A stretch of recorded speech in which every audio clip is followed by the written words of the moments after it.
And I have with me in the studio 2 members of Coquette. I'm saying it wrong already. Isn't that horrible? How do I say it right? Les Coquette Rouge.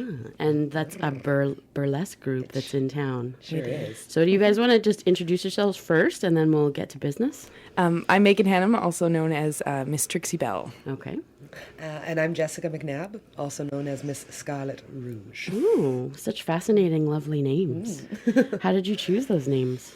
Well, I'm Jesica. Okay. I'm the co-director of Les Coquettes, and we name all of our girls. Oh, okay. So we meet them, we get a little bit of their personalities.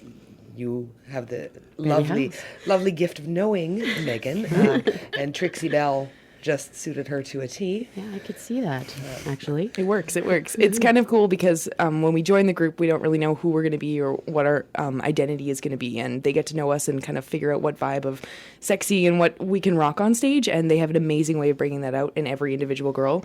And it's funny because most of the time we'll first be like, well, I don't know if I really love that sometimes. And then all of a sudden we're like, no, this is awesome. Interesting. Yeah. And how are you able to bring out sides of a personality of a person you don't really know? It comes from just watching them in their natural habitat for Okay. a little while first. Interesting. And we generally tell all the girls, if you were a superhero and your superpower was you're super sexy, show me what that would look like. And we do a lot of character development games, a lot of improv games to really get a feel for what parts of their personality really need to shine, really need to be brought out. Interesting. It sounds really empowering. It's very empowering. I mean, I went from being somebody that, I certainly had some confidence, but there was this feeling of being part of a group of girls that there are no mean girls. It's just this really happy family, like sisterhood, and finding that kind of vibe of sexy, and you just feel so empowered, and you're having such a good time, and the audience really feeds off of that. And I find women especially really enjoy seeing the show because they see other women having fun and rocking it, because we're not the Rockettes. We all have different shapes and sizes and different versions of sexy. So you can find somebody that emulates something you'd love to be, and for guys there's a variety of all the kinds of lovely that they'd like to see as well. So it's a good set. And girls too. And girls. And girls. That's true. Yeah, we have to make sure we're inclusive. Certainly. We are Right? very... Actually, one of our girls last night won the title of Miss Drag. Oh, really? Drag Queen of the North. I saw it announced, but I didn't know that. That's And the drag king of the North yeah. is one of our girls as well. So we hold the crowns in our group at this sure moment. do. So That's fantastic. Yeah. So really, there's in many ways an element, I think, of acting right away. Definitely. So you're a person that has to be a little bit outgoing, at least to start.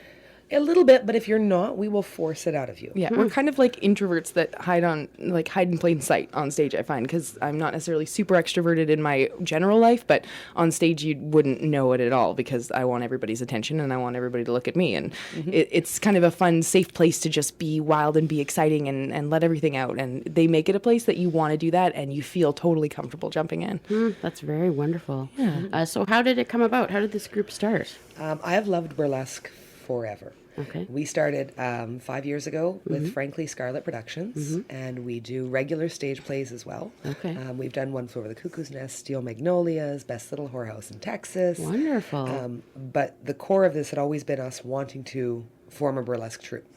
There wasn't one in Thunder Bay. I've been to New York and seen the New York Burlesque Festival. I've seen burlesque shows outside of Thunder Bay, and I thought we really need to bring that here. Just watching the women perform was so empowering, being in the audience. And different ladies of different shapes and sizes and ages. One of my favorite performers is in her 60s. Wow. And she's a large and in charge woman, and she's incredible. Wow, that's just amazing and wonderful. Yeah. Like so wonderful. So burlesque has been around a long time. It has. It started in the late 1800s. And it was really through the Depression era that it became bigger. Women were able to support themselves and their entire families by doing burlesque performance at a time when people couldn't eat. Yes. And really taking charge and taking the power away from, stereotypically it had been men who'd been in charge of all of the entertainment, of all of the shows. Minsky's House of Burlesque was really, really big in New York City. Okay. And then the women started taking over. The women started calling the shots. They started managing their own productions, being in charge, and making their own money, which was huge. Well, and even back then, women weren't necessarily considered people yet, even. Exactly. So that's just dumbfounding that was able to happen. What was it that kind of opened the door? Do you know that helped it start? Well, I think anytime you take pretty ladies and dress them scantily, call it art. People want to see that. Well, and I think that too is what's wonderful about burlesque is that there isn't objectification happening. It's a person that you're recognizing as a person that's beautiful and sexy. Yeah, we subjectify the heck out of these girls. And that's just it. You can see the joy in their faces. You can see the celebration of their body. Nobody's coming there to sit in the audience and be that kind of creepy person in the back who's just there to stare at the pretty ladies. We really put a storyline behind it. Our girls all sing. They can all dance. They can all act. Wonderful. And they all love what they're doing. Has there ever been a time when you've had a bad experience? No, I don't think ever. Wow. No, and Even when we've gone into situations where we thought maybe the crowd wasn't going to love us as much, or like maybe the venue wasn't exactly the vibe we went to, because we've performed in bars, at shags, at like all kinds of things. It's always, as soon as it gets started and people realize how fun it is and that it's not this like weird, it's got a different vibe than like if people might have the misconception that it's like strippers, but it's not. It's got this more celebration that everybody, including the audience, is part of the show. And without your involvement and your excitement, then it kind of files dead on the air, but it never happens. Well, and you guys started off with your intensely positive energy, I'm sure. Yeah, and we tell them hoot and holler and have fun and like, you know, stomp your feet and sing along to your favorite songs. It's about enjoying it. It's a full-on experience. Well, and I've seen some pictures online, but I've never seen you guys live, so I think it would be a really interesting experience. well, you know what? You've got a chance coming up, Lisa. Do we? I'm surprised by that. Oddly enough, coincidentally, this is our 5th year doing, it's the only full-length burlesque in Thunder Bay. We are the only burlesque troupe in Thunder Bay. And this year, we're going to be going on March 20th, 21st, and 22nd. The shows start at 8 p.m. Okay. And we're in the lower level of the old Eaton's building, just past Definitely Superior. Oh, wonderful.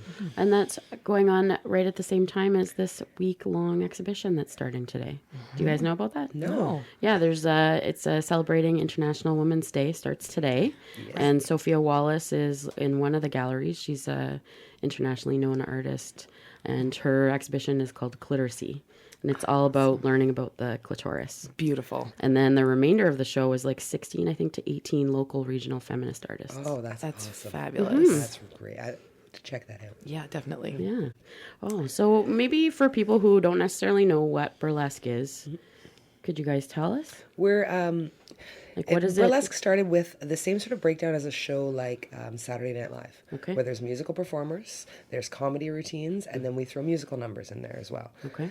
We're broken into 3 separate acts. Okay. So they're about a half an hour to 45 minutes, and then you get a little break, another half hour, and then a little break, and then we bring it all. And a finale. Leave it all on the stage at the end. It's really cheeky, really tongue-in-cheek. It's a little naughty. My parents have seen every show.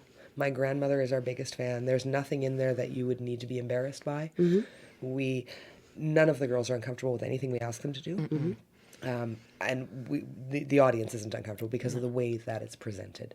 It's definitely adult humor. I wouldn't recommend it for anybody under, say, 16. Okay. Although we do have some mamas who perform. And we often have a lot of little people running around rehearsals too, which leads to some inappropriate toddler dancing because they pick up some of the moves the girls do. Oh my goodness. Little booty shaking. Stealing that's of all right. can skirts and tutus. How could you resist that, though? You can't really. Yeah. Especially when you're down there as a kid. It's like Wonderland. There's costumes and dancing and big music. It's like, a circus, really. Yeah. So there's definitely an element of comedy as well as like sensuality and just fun. It's the ability, I think, to laugh at ourselves and the situation, and then also just turn on the sexy at the same time. And I think it's a really fun element to have. Yeah, it's very interactive with the audience. Oh, really? We don't take ourselves, there is no fourth wall. Okay. Typically, I come from a theater background, and typically in theater, you don't acknowledge the audience. We strive to acknowledge our audience. If we don't get the feedback from them, it's a really boring show for us. Well, and yeah, I think for the people in the audience too. Yeah, well, and we have some girls, one, Tara, who's misbehaved, she'll get on stage, and if it's supposed to be, everybody's supposed to cheer us out, she'll walk out, and she'll kind of raise a finger and be like, nah, and walk away if she doesn't think that it's loud enough. Because it gives the audience the idea that, no, really, come on, bring it. It's a lot of fun, and it just raises the energy level for everyone. So do you guys have often new members starting? And We typically do auditions once a year. okay. And then from our auditions, when we first started, we had a troupe of 5 girls. Wow. And we were determined to not go any higher than 5. And we maintained that for about 3 years. 2 years ago, we had a round of auditions where we just had an amazing turnout. I think we're up to 16 girls right now. Yeah. We are not going any bigger. So now it comes time where around this time we generally start looking at doing auditions again. But we have 16 amazing girls. We do have a Facebook page Okay. for Les Coquette Rouge. Okay. And when we do hold auditions, we post it up on there. Oh, great. We always have room for an amazing performer. As I say, we're not getting any bigger. We always have room. You know, if somebody's got the right personality and attitude, we have room for them. And every once in a while, people have babies and have to take a break. I had a baby and left for a year, and Tara had a baby and left for a year. So we make space in those Now ways. another one of our girls is having a baby, Yeah. so there'll be a space. See, Burlesque works in many levels. You're empowered? Yeah, yeah. Yeah, exactly. And we bring in guest performers on occasion. We've had the lovely Jen Metcalf guest perform for us, Derek Kenny, Yolanda Bonnell. We've brought in other performers to just come to a number with the girls. Interesting. Just to give other people the opportunity to get involved. And it's exciting for the girls to have a new person thrown into the mix, A too. new energy. Yeah. So you sing the songs? Yes. Do. Wow. Well, I think we should maybe put on one song and then we'll come back and we'll talk some more. What do you think? Perfect. Sounds Okay. good. Awesome. I have ready for us to listen to a Canadian band, Hot Springs. Do you know them? No. They played here once. They have a lead singer that's a woman, and she plays the guitar, which you may not know this or not, but from all my years of doing Betty Howls, most of the time in a band, a girl does not play the guitar. You most prevalently find her on keyboards or bass. And only every once in a while you find a lead guitarist female, especially in a band of boys. Yeah. So exciting. I really wanted to see her live, and she was really great live. That's awesome. Yeah, so I chose Phantom Dinosaur because they sing partly in French because they're Canadian. So yeah, Awesome. a good choice for today. Definitely. So let's check it out here on CILU Radio 102.7 FM and the Betty Howls Show.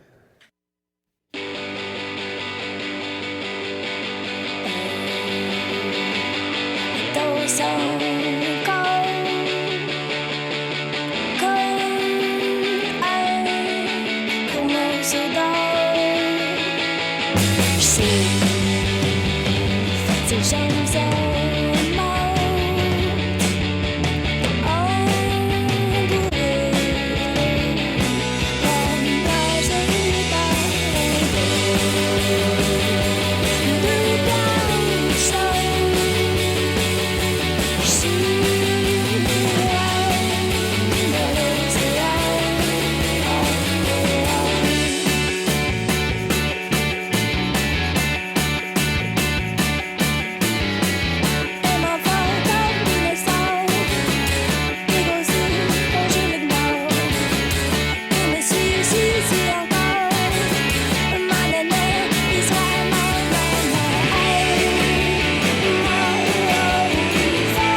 that was the Hot Springs with Phantom Dinosaur here on CILU Radio 102.7 FM. We were just having a really interesting discussion while that song was on.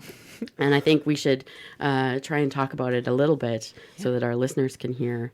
And you were talking about the fact that all of you try to play to females in the audience initially. And why is that? I think our society has women convinced that they're in competition with other women. And a lot of women seem to have this innate fear that somebody else's sexy or self-esteem somehow takes away from your own, when the opposite is true. Positive breeds more positive. So definitely, I think with all this, there's a lot of media, like just for example, magazines. 90% of covers of magazines have females on them. And it isn't necessarily the woman is placed there to be a realistic representation of all women everywhere. Not at all. So because there is none, really, if you think about it. There's no one size that we all fit into, right? Exactly. Otherwise, clothing stores would have a very limited selection. Well, and I think that's sometimes why when a woman enters a situation like that, they'll immediately feel that negative emotion from being confronted in the past by that. But like you said, all of you are different sizes, and you play to women first so that they also feel empowered. My drive behind doing burlesque is to give that empowerment to other women, is to show you that you can be just as sexy, just as confident in your own skin, and take it home, and take it in your everyday life and in your relations with everybody in your life. And while your body changes over time. Well, that's what Meghan was just touching on when we were on a break. Yeah. Meghan, took a break to have a baby, and then came back post-baby. Yeah, like 5 months after I had my daughter, so I certainly had not lost the baby weight or anything like that. And most women would be like, well, I don't want to get on stage in a corset and high heels and shake it for everybody because, I'm not the size I should be. We didn't give her that option. And no, and they shouldn't have. And thank goodness they didn't, because it took it from me, feeling awkward about not fitting into those pants that I used to fit into, and to getting on stage and hearing the cheers and feeling awesome and thinking, it doesn't matter what size I am. I have a great husband that doesn't care what size I am. And I thought, why should I care? And why should I think that somebody in the audience should care when really I'd want them to feel just as fabulous if they were my size or bigger or smaller, because we're all fabulous. And there shouldn't be that feeling that we need to hate each other because one of us fits an 18-inch corset and then the other one fits a 36-inch corset, because we're all gorgeous and we're all fabulous. And there should be no shame associated, I think, with sexuality. But No. it's really something that we learn really young, and it just keeps going until we change it, right? I think it's time to reclaim your sexuality and stop the war that we're having with each other as women. It's we're all in this together. Well, and I think that's really sometimes hard to overcome. Like when I say there are these images everywhere, you have to really constantly be on yourself and have others remind you that, you don't have to be that one ideal. Exactly. And that's what I think is so nice about having a group that, there isn't that one Rockette standard where we all have to look the same. And the idea that we can all look around, and especially if one of us is having a bad body day or something, and we all go, you're hot. Just don't feel that way about yourself. And it's that general energy of all being there for each other. And if every woman did that for every woman in their life, nobody would be looking at a magazine going, yeah, no, I really have to lose that 10 pounds, or, I really need to, buy those Spanx to suck in what I've got. No, just flaunt it, because you're fabulous. Honor the curves that you have. But, even to the other flip side of the coin, there are women who are naturally, the size 0, and they're gorgeous. And the flack those girls get, we have a few of those. And the way that they have been treated by women, they almost have worse self-esteem. Yeah. Because they've been treated so horribly, and they see these images constantly that say real women have curves. Men don't like, only a dog likes a bone. Or what, some of real women are real women. How about that? If you identify as a woman, you're a woman, and you're more than welcome to get on stage with our women. Exactly. And we have men involved too, as men on stage. Interesting. So it's, And you have a wide variety of ages too. We do. Our youngest girl right now is 18. Our oldest is, I think she's 41. I'm not going to say names because she mean. And we go from 5'0" to 6'2". Yeah. We have the statuesque showgirl type. We have the shave-headed tattooed ones. We Wonderful. have absolutely every flavor in the rainbow. So how do you think a woman who not necessarily isn't a part of your group, but what does she take away from this experience? Do you think that it'll allow her a bit more freedom in her everyday life? I think it does. I think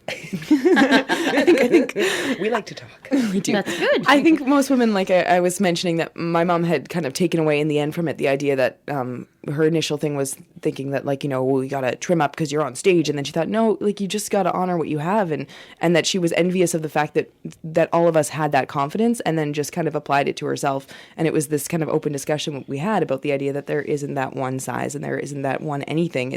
We're all amazing, and no matter what shape we are, and that we all need to support each other. And I think the idea of playing to the women in the audience is the idea that we're not just up here to entertain the boys, we're up here to entertain. And we're up here to show that, like, no matter what you are, you're fabulous and you can have fun and feel sexy, and it's that kind of feeling. See, I think too that the sense of camaraderie and love between the girls on stage is completely palpable in the audience. So I could see that. Women look at this group of girls, and honestly, 16 women, and they're all honestly friends. They all honestly love each other. We are a family, and you can definitely feel it. I can see it when I'm watching them perform.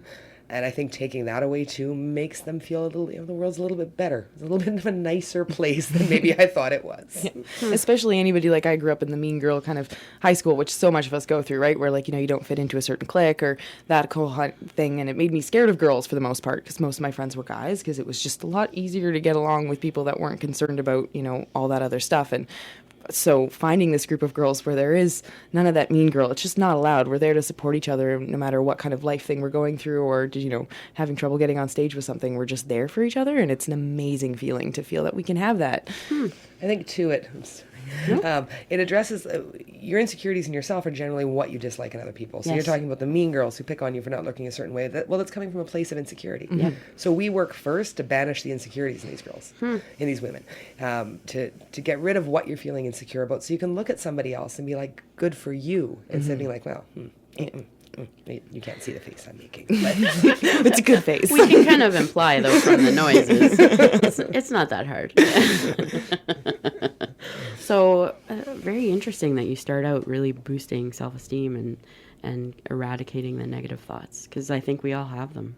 Yeah, we do. I think there was one of the girls that we kind of had to hound to be part of the groups, and she's a dance teacher, and she was nervous about coming to the group and didn't come to the first audition, but we kind of pulled her in, and she was just a little afraid of the whole idea, and now she's so part of it, and it's just like everybody fits in. We all kind of come in a little timid, especially when you're a newer girl joining the group that's already established. There's that feeling of, where do I fit in? But loud, crazy group of women. We're all crazy and loud, but it's very open-armed. Like, we're like, come and join our crazy, and come be loud and crazy with us, because it's a good time. And Allison and I, my co-director, we spend the first few months with new girls just blowing sunshine at them, telling them how wonderful they are, telling them. But you have to do that, right? The negative thoughts don't go away. Yeah. So many people grow up never hearing that, and you're awesome. And you know what? Maybe your thighs are thick, but they're super strong and super powerful. And look what you can do with them that this person can't. Yeah. And this person can do this that you can't. And it's really about celebrating our differences and making these people feel like they can really own their own sensuality and own their own. Their je ne sais quoi. Yes. That's actually really interesting, because I danced for like 10 to 12 years, from, really small to about, I stopped when I was 19. And all throughout that time in competitions, and I went to international competitions, they always comment on your body. Yes. They always comment on the size of your body, and some are ruthless. Like, I remember listening to tapes from judges from the United States. It just makes you cry. And at that time, I was so incredibly fit and working out 4 hours a day, and it didn't matter. But I just was a muscular girl, and some of them didn't like that. They wanted you to be a toothpick that could jump off the floor and 5 feet off the floor, and that was... So I think Meghan and I both come from a dance background as well. And so it's the same thing, like, I mean, I grew up starting, like, when I was, like, 2, same thing, and did classes right through to, like, 16, 15 or something like that, and it was a lot of ballet, which is also, like, very much, like, the prima ballerina body type, and I'm never going to fit that. I got thighs that are powerful and can hold me up in the air and make me do lovely tricks, but they're never going to be tiny, and I'm never going to be somebody that people can lift up and throw around, and that was something I really struggled with, was I, had this idea that, she can throw me around. She's big and strong. But it was this idea that I felt defeated. I remember thinking, well, why would I even though I love dancing and it made me so happy, I felt like I couldn't do it because I wasn't built properly for it. And I would say that with quotations, because there is no proper, really. If it makes you feel good, then it's the right thing to do. Yeah, interesting. Because I always really kind of vacillated about whether it was a good thing for me growing up to do that or not, because it gives you a lot of confidence. It does teach you about your body, and what it can do, do. Good work ethic too, because Yes. lots of people that I've met that have started a dance background, like even I work at Starbucks, and lots of the young girls that are part of dance, they have a great drive just because they're used to that commitment and that needing to practice. So I think it builds good things, but I think without a lot of positive reinforcement from friends and family around you, especially if you don't fit into that very specific body type that people might be looking for, you need that, otherwise you can feel defeated. And that's what's so lovely about the group, is that there is none, and so it's whatever you are is awesome. Good tie-in. Good time, right? Good time. I'm good at that. Well, maybe we should take another short interlude, and we'll come back and talk some more. What do you guys think? Yeah. Okay.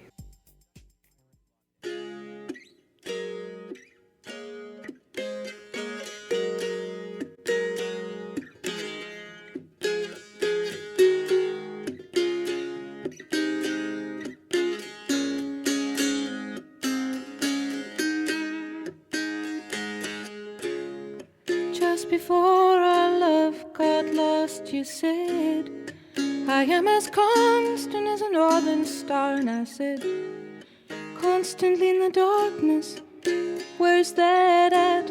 If you want me, I'll be in the bar. On the back of a cartoon coaster, in the blue TV screen light, I drew a map of Canada, oh Canada, with your face sketched on it twice. Oh, you're in my blood like holy wine. It tastes so bitter and so sweet. Oh, I could drink a case of you, darling, and I would still be on my feet. Oh, I would still be on my feet.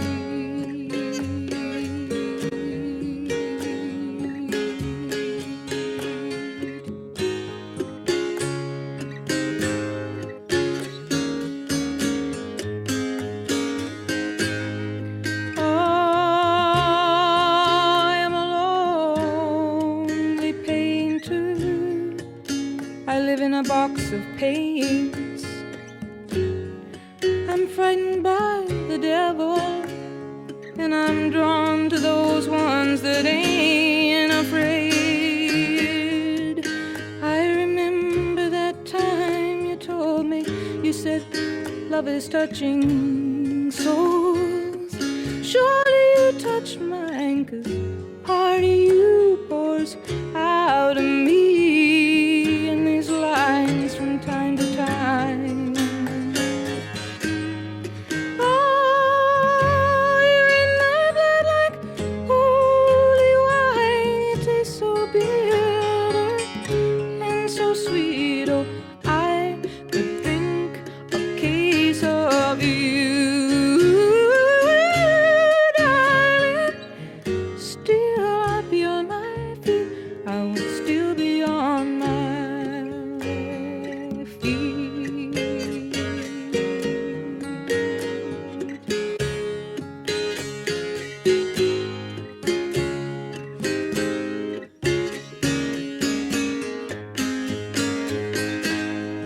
I met a woman, she had a mouth like yours. She knew your life, she knew your devils and your deeds. And she said, go to him, stay with him if you can, but be prepared to bleed.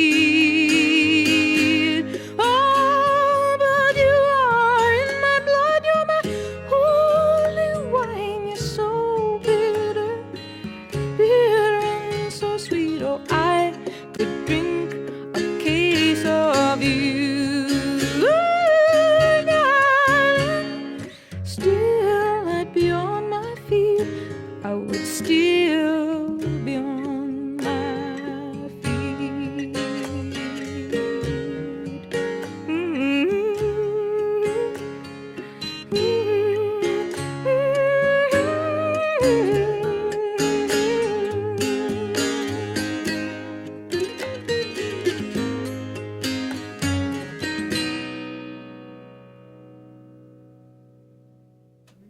And that was Joni Mitchell with A Case of You off of her landmark album, Blue. Do you guys like Joni Mitchell? I like Love Joni Mitchell. Yeah. It's interesting. I was talking to John Mackett. He was just on the After Hours with me. That's another show. I also love him. Yeah, and he was, he came on because it's Fun Drive right now, and he did a show with me where he planned the whole show. Oh, so it was all Motown, and then we were going home, and he was telling me how when he had his clothing line back in the 90s and 80s, he was in Toronto at the time, and Joni Mitchell called him from the Four Seasons to come and bring his clothing so she could buy his clothing. Wow. Now think about that. Like, you're in Toronto, you have your own clothing line, and you get a call, oh, it's Joni Mitchell's manager. Would you come down to the hotel with your clothing? Because Joni wants to see some of your stuff. Kind of blows your mind a little bit. And he just said it, and I was like, what? John, you're coming on the radio more with me, because there's a few stories you haven't told me yet. Definitely. So we were talking a little bit while we had that song on about how there's been major transformations in some of the girls in your group where they started out in a really timid place, where I think most women, even if they had no dance background, would probably they'd think and be intrigued by this idea, but jumping from being the girl in the audience, thinking about how great it makes them feel, to being on stage is a pretty big leap. So how do they move from that place of a little bit of confidence to the wonderful gregarious women that you have? I think the biggest hurdle that we encounter with girls when we first get them, with women when we first get them, society tells you that you are not allowed to own your sexuality, and you're not allowed to be proud of your sexuality, and you're not allowed to be proud of your body and being a woman, and that if you are proud of your sexuality, you're shunned for that. You get a lot of flack for that. And it's, like I said at the beginning, you're not taking away from anybody else. So it's first getting them over that hurdle. That, you're not taking this away from anybody else. And then helping them discover what is, because it's not us saying, okay, you're going to be the librarian type and you're going to be the bombshell type. It's actually getting to know these girls. And from an outside point of view, looking at you and saying, this is what makes you really unique, and this is what makes you really awesome. So take that.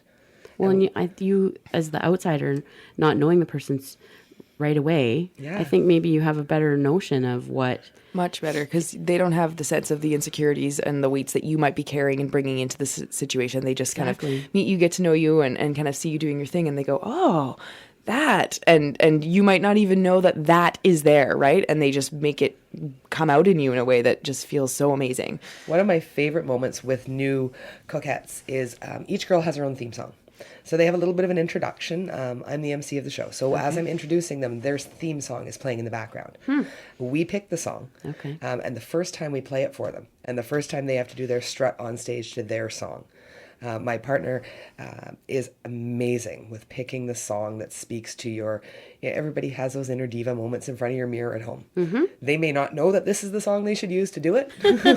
But the minute Allison tells them this is it, watching them just come alive and hearing that song and going, oh, okay. You're like, yeah, I like that jam. This is my jam. Wow, that's amazing. And it becomes a thing that whenever you're out and you happen to hear your song, you like, even if you're at like Safeway and you're just buying oranges, you're like, all of a sudden you have to strut in the alleyway because you're like, yeah, this is me. And everyone's wondering why this lady is like, being all fancy while she's picking her oranges. You're like, never mind, Tom Waits is playing. This exactly. Is my jam. Pasties and a G-string. That's my theme song. It works for me. Okay. Well, I guess I'll find out when I see you. Oh, you will. You will. So you were saying too that no, I forgot what I was going to say. We have that effect. We do. You were saying that now I really can't remember what. I think it was when we were talking about Alin joining the group, and she was like the football player and the top wrestler, and she was a wrestler, and she was a football player, and she was a beautiful girl, and just an awesome spirit and energy about her. But she wasn't yet. See, it's hard for me to. I don't want to say she wasn't sexy, because she was incredibly sexy when I first met her. She didn't own it. She wasn't aware of it, and she didn't feel it at all. Not the way she does now. And we took her, and she went from a lady who, like I said, suggested like tactical roles for dancers. She's like, we need to do a roll. It's like, well, we could do the shoulder roll, and we're all going, and then you could kind of throw her. What? But we made her character. Her character name is Fanny Babette. and she's the very pretty sort of French maid who will come in. I can't accent, but in a froofy little skirt and little tiny gloves, and she's just really taken control. And she's said how it's how she's blossomed, how far she has come, with now thinking that I'm pretty, I got this going on, and her self-confidence has gone through the roof in every area of your life. Once you get rid of one thing that's holding you back in anything, it opens up. Yes. And she's since relocated to Sioux Lookout, and recently did a burlesque workshop for the ladies of Sioux Lookout, where she taught them how to peel off a mitt, like a mitten, a woolen mitt. Yeah. It's cold out there. But Do you think that the fact that the girls start off with a new name and also have, not necessarily, I wouldn't say it's a costume, but the clothes that lend them a bit of confidence, do you think that's kind of the first step? I think so. It's kind of like when you get your name, because it's changed a bit now. At first we all had matching corsets, and now we're all in red and black. That's the running theme. But nothing is totally matchy anymore, so we can even more hone into what our character plays up. But there was something about being given the name Trixie Belle, and then like kind of given this persona to go with it, that kind of gives you that confidence to just kind of run with it and feel like there isn't anything holding you back now, because you have this, it's like your alter ego, right? Anything you can do with Trixie is fine, because it doesn't matter. And then it just filters back into, I can do anything with Meghan too, because I'm just as fabulous as Trixie. That's really interesting. This last year I've been teaching workshops to young girls who are learning how to deal with different kinds of trauma, and I'm teaching them about radio. And the first thing that we do is they have to choose a name for their DJ name, because when I started Betty Howls was giving me a certain level of anonymity, right? Yeah. I could talk about subject matter that isn't necessarily stuff that you talk at the dinner table at Christmas, right? Yeah. There's a lot of subject matter that's challenging and scary to a lot of different people, but I didn't want to shy away from that. But at times, I don't know if I wanted my grandma to know that I was talking about that stuff either, until I had my courage, right? Because she listens to the show all the time, and she's 80. So I thought that was kind of the first step, but you wouldn't imagine how the girls struggle trying to figure out a name. And so the next workshop, I'm going to give them names. Because there's something really neat about that, like the moment when they're like, you are Miss Trixie Belle, and you're like, yes, I am Miss Trixie Belle. It's like I said, standing from the outside looking in, I can't see your insecurities. I can see what's awesome and fantastic about you. And as soon as you start looking at other people to see what's awesome about them, your insecurities start to fall away. I'm not looking for your faults. I could care less what your faults are. I want to know what's great about you. Wow. And for me, I think Beyonce does it too. Beyonce has Sasha Fierce is her stage. Interesting. Miss Scarlett's very sassy. Jessica's not. I'm a real sweet gal. But it probably translate a little bit into your life, but maybe in other ways. It's me as a superhero, right? Like it's all of the stuff about me that I can't let go on a regular basis because, the world's not ready for me in 6-inch heels and Safeway playing with the oranges. Yes. I went into Starbucks in full coquette outfit last night, which is where I work, and I wanted a latte before I went on stage for the drag show last night. So I walked in there in my thigh-high boots and my 6-inch heels and my corset, and everybody in Starbucks went, and I went, I just would like a latte, please. And all my fellow coworkers were like, trying out a new look. I'm like, no, I just wear this every day. It's fine. What? I look different. What? I'm wearing makeup? Yes. Interesting. Yeah. Well, that's really interesting that translates to stage too. And I remember when we were listening to Joni Mitchell, we were talking about how exhilarating it is for you on stage and also off, and how that could be really similar to being in a band. Like my hubby's in a band, and I learned drums and was like jamming with another girl, but we never got to the point where we were on stage. And I used to dance, and I always wondered, like, would it be the same? Like, I danced for years on many different stages. Would I have the same kind of feeling, the exhilaration? I think so. And how you feel undefeatable when you're done. Totally. Even if you made the tiniest mistakes, it doesn't matter when it's done. No. It's that you did it, and you rock it. That's one of the awesome. things we teach, because there's more now, but especially when we started, so few of the girls actually had any previous dance experience. So it was this learning the strong wrong, as we call it. So if you get out there and you start doing something wrong, just don't look like you're doing it wrong. Just sell it like you are. We have one misbehave who often likes to plant herself in the middle. So no matter what she does, it looks like she's doing it right and everybody else is doing it wrong, because she sells it so well that even if 6 other girls are doing a totally different thing, everyone's like, no, those other girls are messing up. And we always always remind the girls too, the audience won't know that you've messed up unless you let on. They're not going to know that you missed that step. They don't care. They care that you're having a good time and that you're selling it to them. Well, and you're all working as a team, like you're saying, even if, one person isn't necessarily feeling brave one day, if you let on, then it affects you all. Yeah. So you can, boost them up. Yeah, it's almost like a powwow, especially before a show, when it's like backstage with like hairspray and eyeliner and corsets and tutus flying. Yeah. So, like you were saying, one of your members went to Sioux Lookout and taught workshops. She did it, yeah, she did. Well, she's done one workshop so far. So, are you guys doing that too? It's something we've tossed around for a long time, and I would love to, but it comes down to I'm too busy running my business to run my business. Yeah. I work full time. I'm a manager at a shop in town, and I have a house full of lovely children and a lovely husband, and this takes a lot of my time. Yeah, I could imagine. And I would love to do it as a workshop just because there's women who don't ever want to get on stage, but would benefit so much from this experience. I think so, yeah. So it's something we've always tossed around. It's something I love to do.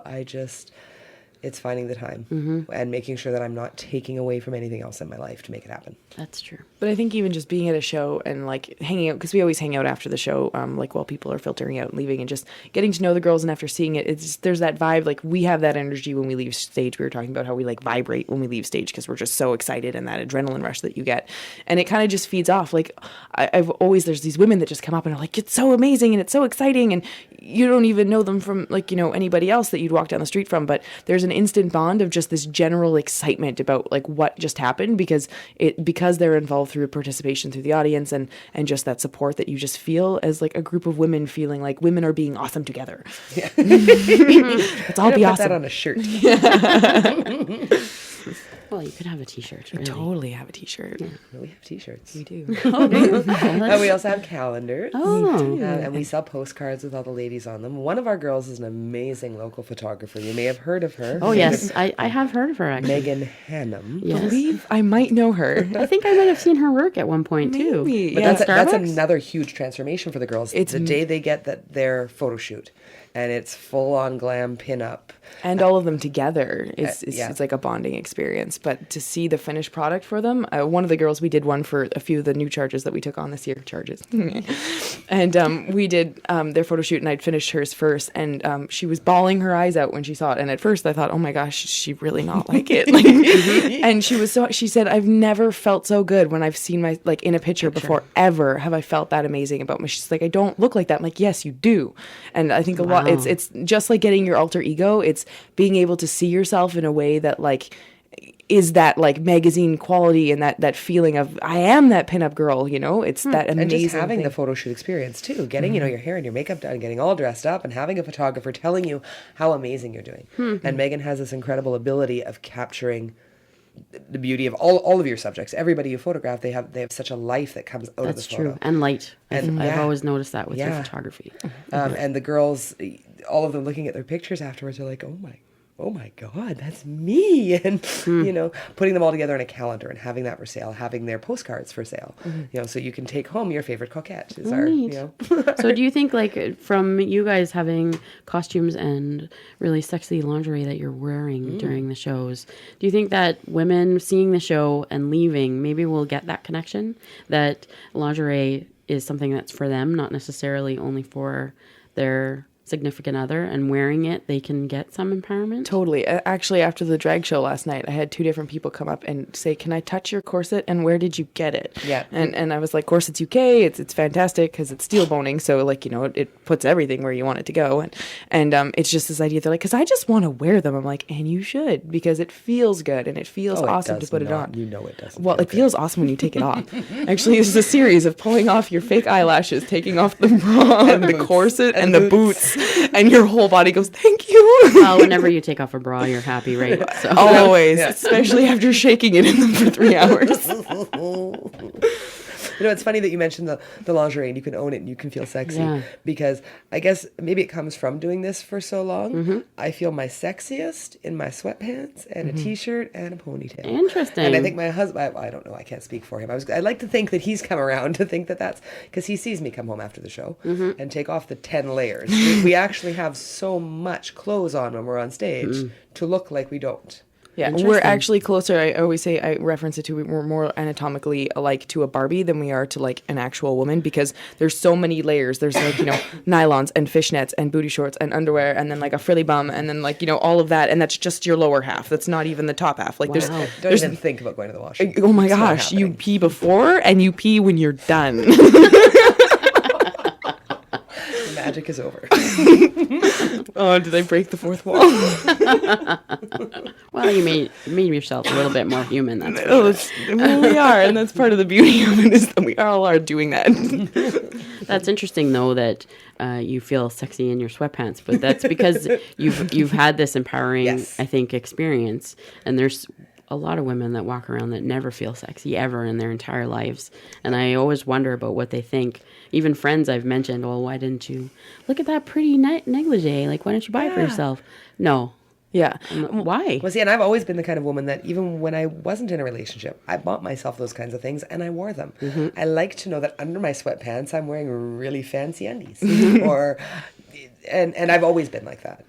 I've always dressed for myself, but I've found that definitely doing this has increased my self-esteem to where I don't need that stuff to feel sexy now. And I feel my best when I'm just putting out me. Interesting. Yeah. Because there's that transformation side of it, I think. Like, because I'm the same way. Like, I actually don't really own a lot of lingerie outside of what is Trixie. Because I happen to know that my husband's just a big fan of sweatpants. Like, it's comfy and practical. He's all about and there's nothing practical about a corset and fishnets. Flannel. No. Flannel is my friend. Big fan of flannel and wool this one. Yeah. Well, it's especially true. this winter, yeah. Definitely. Mom, we live in the north. But it's that interesting thing that, like, I can feel sexy sitting in a baggy t-shirt and then feel just as hot as Trixie, and the same as when I'm just wearing jeans and no makeup and going out. And that was another thing, is I never used to leave the house without makeup, ever. I remember when I joined the group, it was like, I was like piling it on always, even if I was just going to rehearsal to dance. And now I put it on when I feel like it, or if I'm working or that kind of thing. And otherwise, It's your choice rather than... it's my choice. It doesn't feel like a necessity or an expectation of something that I need to do anymore. And that I solely base on the fact that I have a group of girls that made me feel fabulous no matter what shape I'm in at that point. And your amazing skincare regime. That also, yes. Lush. Well, I think that Plug for definitely Lush. is... That's definitely an interesting point, because we're taught from a young age that these are the things that make us feminine, right? Is doing our hair and putting on makeup.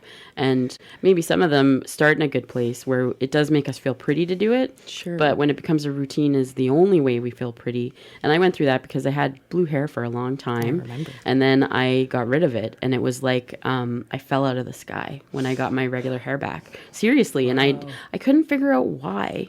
It's because that was my way that I felt really beautiful all the time. And I had forgotten who I was without it. But to get to that kind of understanding took like 3 years. Wow. And we learn it as a girl when we're like 2, 3, These things are the things that make you pretty. Well, there's a lot of other things that make us pretty, right? Yeah. But we have to learn what they are. Yeah, and I think it's a lot of what makes you pretty is how you feel. Like, it really just comes from That's inside, because you nail can on the head right because there. you can be wearing the sexiest, most amazing lingerie and have the perfect makeup, and you can feel Horrible. like you're wearing garbage and that you're not worth anything. And that's what's so awesome about it, is it's empowering of feeling like no matter what you are amazing. And I mean, I had a daughter, and she'll be 2 in April, and I want her to grow up with the idea that if you want to wear tutus, or you want to wear khaki pants, or you want to wear makeup, or you don't want to wear makeup, whatever it is, you're awesome and you're beautiful exactly how as you are. And you're also clever and all those other amazing Intelligent. things. Yeah. Intelligent and but also pretty, because there's nothing wrong with, I don't think, telling your kid that they're pretty, No. but that it's not just that, Yes. that there's so much more, and that all those other things are what make you beautiful, because it has to come from inside, because it's not just what you do to your face. That's actually really interesting. There's a blogger online who wrote an article about what to get your niece/daughter, granddaughter for Christmas.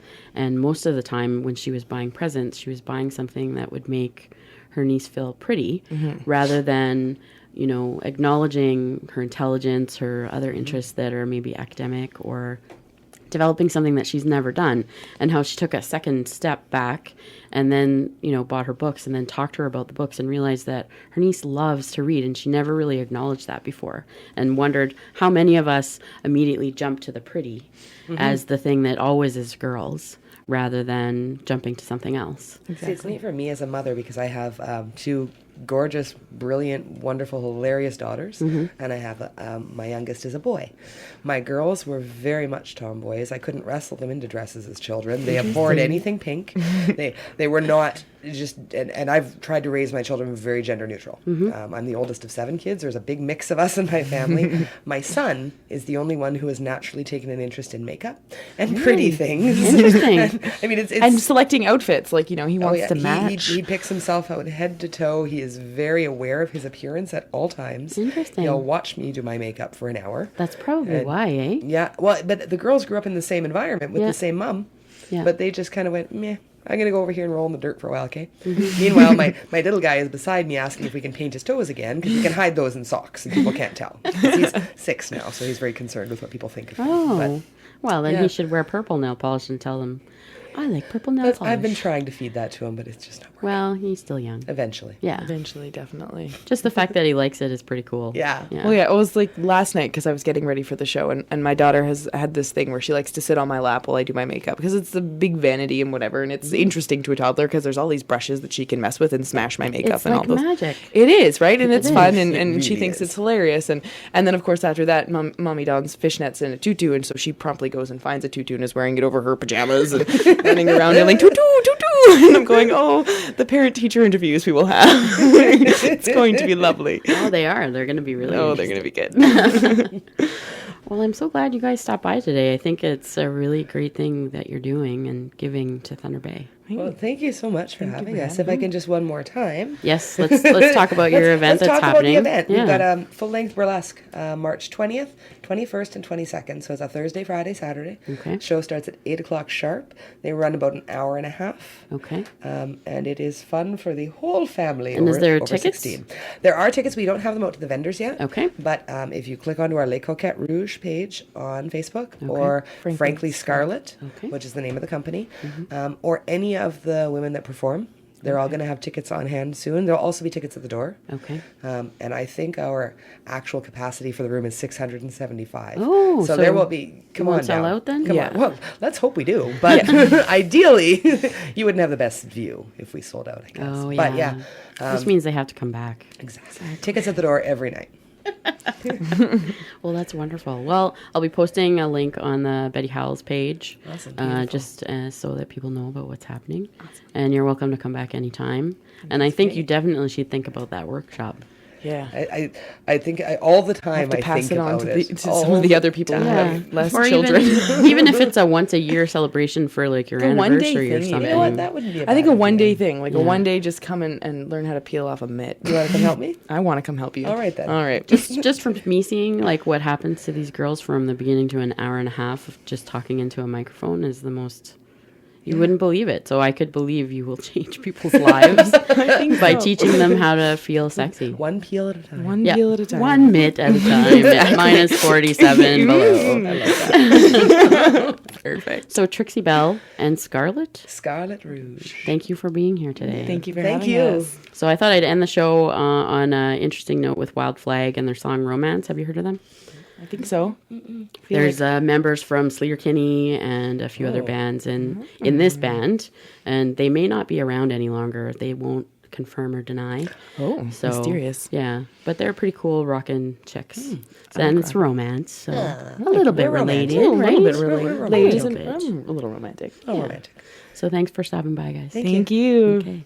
Here is Wild Flag with Romance off of their self-titled album. You are listening to The Betty Howls Show here on CILU Radio 102.7 FM.